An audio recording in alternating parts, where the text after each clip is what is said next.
Hello students, अभी तक आपने देखा कि अकाउंट्स का आपने क्रैश कोर्स देखा होगा कि क्रैश कोर्स चल रहा है क्लास 12th का। अब हम आपको इकोनॉमिक्स का क्रैश कोर्स के बारे में बताते हैं, क्योंकि अगर आप कॉमर्स के स्टूडेंट हैं तो 3 पेपर आपके सबसे ज्यादा इंपॉर्टेंट होते हैं, अकाउंट्स, इकोनॉमिक्स एंड बीएसटी। तो जहां तक आपने कॉमर्स के लिए अपने अकाउंट्स की क्लास क्रैश कोर्स ऑलरेडी कर रहे हैं, तो आज से हम आपके लिए इकोनॉमिक्स का क्रैश कोर्स ला रहे हैं। तो इकोनॉमिक्स की बात करते हैं अगर हम, तो ज्यादा डिस्क्रिप्शन ना दे करके मैं क्रैश कोर्स के ऊपर लेके चलती हूँ कि चूंकि हमारे पास समय कम है और आपके पास भी समय बहुत कम है, तो बेहतर होगा कि हम टॉपिक पढ़ते हैं, टॉपिक को समझते हैं, सिलेबस पढ़ते हैं कि इस क्लास में भी कुछ चीजें हम कर लेते हैं। तो सबसे पहले अगर हम सिलेबस की बात करते हैं, क्लास 12 सीबीएसई की बात करते हैं, तो हमारा 2 पोर्शन आता है। That one portion is macro and one portion is Indian. आप बस एक बेसिक्स कंसेप्ट समझिएगा। मैक्रो इकोनॉमिक्स वो पेपर होता है जहां पे हम किसी भी चीजों को बड़े लेवल पे पढ़ते हैं। बड़े लेवल का मतलब कि जहां पे हम किसी भी चीज को पर्सनली इंडिविजुअली नहीं पढ़ते हैं। पहले बेसिक्स क्लियर करें। Indian is a part of macro economics. ये कोई अलग सिलेबस नहीं है, अलग पोर्शन नहीं है, ये मैक्रो का एक पार्ट होता है। ये पेपर आप खुद से भी कर सकते हैं, बट ये पूरा का पूरा थ्योरेटिकल पेपर है। और मैं एक चीज बता दूं कि this is a basics for UPSC aspirants. कोई भी बच्चे अगर यूपीएससी की प्रिपरेशन करते हैं, बाय द वे आप कॉमर्स को स्टूडेंट, तो ये आपके लिए बहुत अच्छी अपॉर्चुनिटीज है कि आपकी बेसिक्स बहुत अच्छी हो जाएगी। बट इस पेपर में आप सिर्फ एनसीईआरटी को फॉलो करिए। मैं कभी भी आपको कोई भी साइड बुक्स में नहीं प्रेफर करूंगी। आप एनसीईआरटी जाइए और कोई एक बुक ले लीजिए जिससे आप ऑब्जेक्टिव क्वेश्चंस करते हैं। मैक्रो के लिए आप जो भी बुक है, संदीप गर्ग है, आप जो भी बुक है आप उसको फॉलो करिए। बट इसमें आपको 2-3 चीजें ध्यान देनी होगी। मैक्रो के कंसेप्ट में आपको कुछ मैथमेटिकल पोर्शन है जो कि आपका एम्प्लॉयमेंट एक्सचेंज में चला जाता है, एग्रीगेट डिमांड, एग्रीगेट सप्लाई वाले पोर्शन में, इन्वेस्टमेंट मल्टीप्लाई। ये आपका पोर्शन थोड़ा सा मैथमेटिकल हो जाता है जहां पे बच्चे फंसते हैं, और यहीं पे सबसे ज्यादा 8 मार्क्स के जो क्वेश्चन आते हैं वो यहीं से सबसे ज्यादा आपको हिट करते हैं। तो आगे हम चलते हैं। आपको इंडियन को अभी हम नहीं बताएंगे क्रैश कोर्स में। सबसे पहले क्रैश कोर्स अगर हम शुरू करेंगे तो मैं यही कहूंगी आप मैक्रो को शुरू करिए, और मैक्रो का एक छोटा सा टॉपिक लेते हैं, एग्रीगेट डिमांड।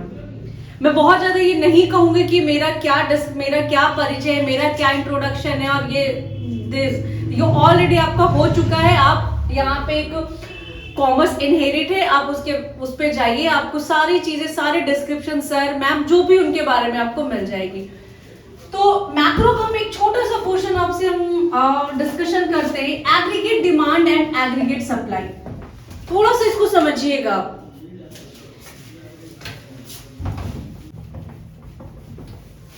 चलिए, 2 टॉपिक है आपका, aggregate demand and aggregate supply.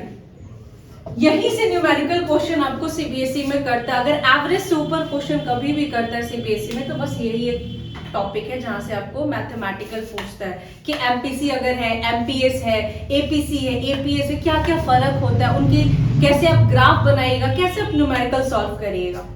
तो बेसिकली हम एग्रीगेट डिमांड की बात करते हैं। तो जहां पे एग्रीगेट आ गया, that is a part of macro. पहले यही समझ लो, एग्रीगेट का मतलब होता है ओवरऑल, कि आप अगर जब किसी चीजों को ओवरऑल लेवल पे पढ़ते, दैट इज अ एग्रीगेट। मतलब कि अगर आप 11th पे माइक्रो अच्छे से करी होगी तो 12th में इसमें आपको बहुत दिक्कत नहीं आएगी, क्योंकि डिमांड अगर आपने माइक्रो में पढ़ी होगी तो हम एक मार्केट लेवल पे पढ़ते हैं कि डिमांड ये होता है, डिमांड वो होता है। बट जब इसी डिमांड को आप बड़े लेवल पे पढ़ते हैं,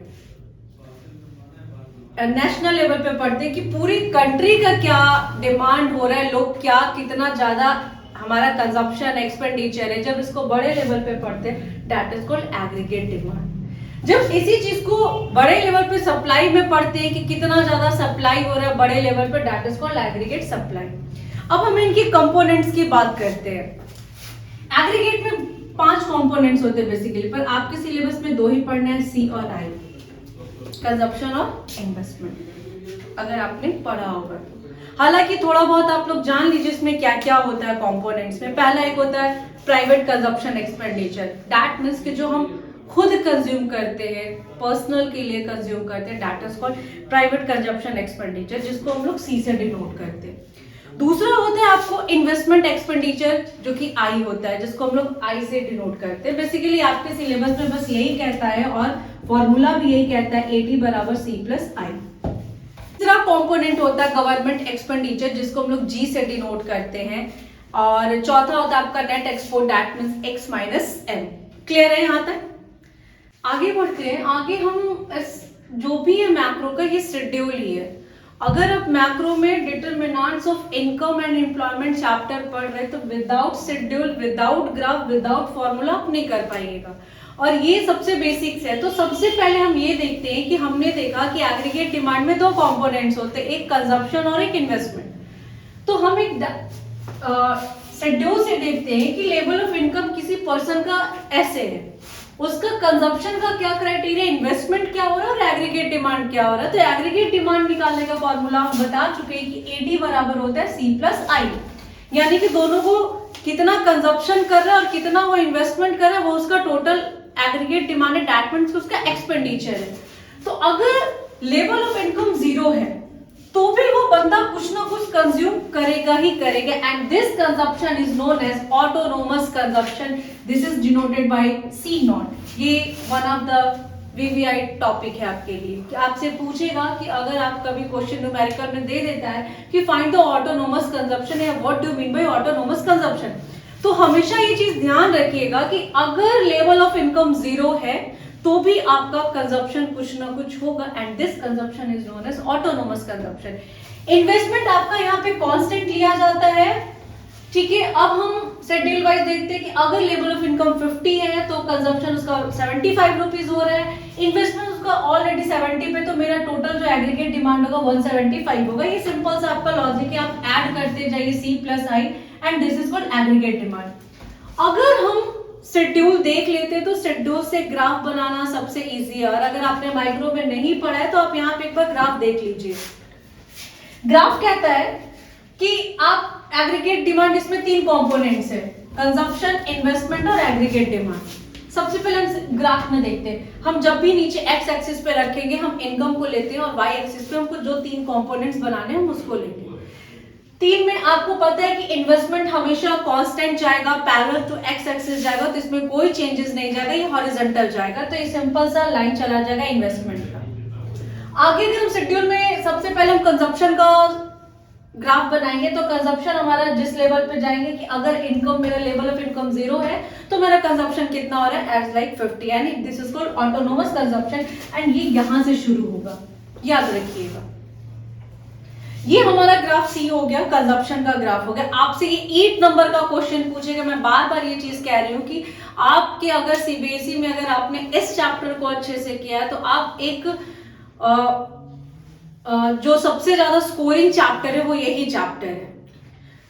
नेक्स्ट बढ़ते हैं कि इस ग्राफ को अब अगर आपने एग्रीगेट डिमांड को 8 मार्क्स में अगर आपको करना पड़ेगा तो आप सबसे पहले एग्रीगेट डिमांड का डेफिनेशन लिखिए, डेफिनेशन के बाद आप फॉर्मूला पे जाइए, फॉर्मूला के बाद आप शेड्यूल जाइए, शेड्यूल के बाद आप अपना ग्राफ बनिए। अब ग्राफ को एलोबोरेट करना है तो ग्राफ को आप खुद देखिए क्या क्या करना है। एज लाइक कि अगर मेरा कंजप्शन हमेशा याद रखिएगा वो पॉजिटिव होगा, आपका इनकम जीरो भी होगा तो भी, ये आपका शेड्यूल से जा रहा है। दूसरा कहता है कंजप्शन स्लोप हमेशा मेरा अपवर्ड जाएगा, क्योंकि आपका जैसे जैसे लेवल ऑफ इनकम बढ़ेगा आपका कंजप्शन भी बढ़ता जाएगा, and that slope is going upward.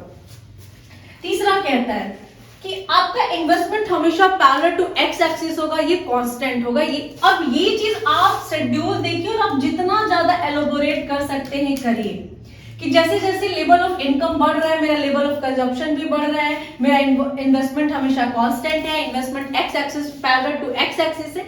ये आपकी समझ पे है, और मुझे लगता है कि अगर जिसने शेड्यूल क्लियर कर लिया उसके लिए ग्राफ बनाना बहुत इजी हो गया। तीसरा स्टेप जाते हैं हम इसके फॉर्मूला पे। फॉर्मूला कहता है कि C बराबर होता है C नॉट प्लस B1।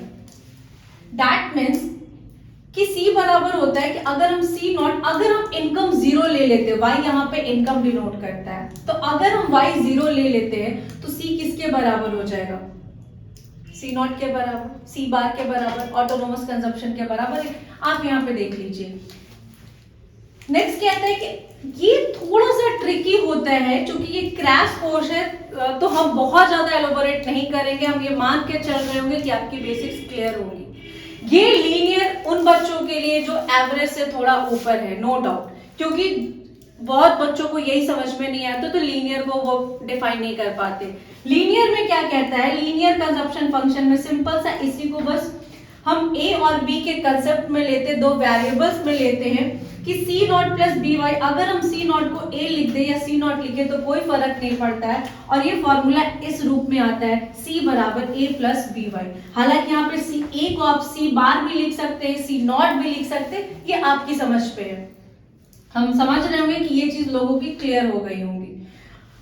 हम एक क्वेश्चन बना देते लास्ट में कि एक क्वेश्चन है कि फाइंड कंजप्शन निकालना है अगर C की वैल्यू अगर B की वैल्यू 0.8 दी हुई है, ठीक है, Y मेरा 200 दिया हुआ है, इनकम 200 दिया हुआ है, और C कंजप्शन हमारा ऑटोनोमस कंजप्शन मेरा 100 दिया हुआ है। तो फॉर्मूला सिंपल सबको पता है कि C बराबर होता है autonomous consumption plus B into Y.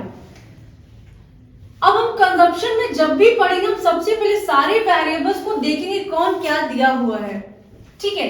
तो सबसे पहले हम देखेंगे कि हमारी B की वैल्यू क्या दी हुई है, तो B की वैल्यू को पता है कि 0.8 दी हुई है। फिर हम इसमें से निकालेंगे ऑटोनोमस कंजप्शन कितना दिया, तो यहाँ ऑलरेडी दिया हुआ 100 दिया हुआ है।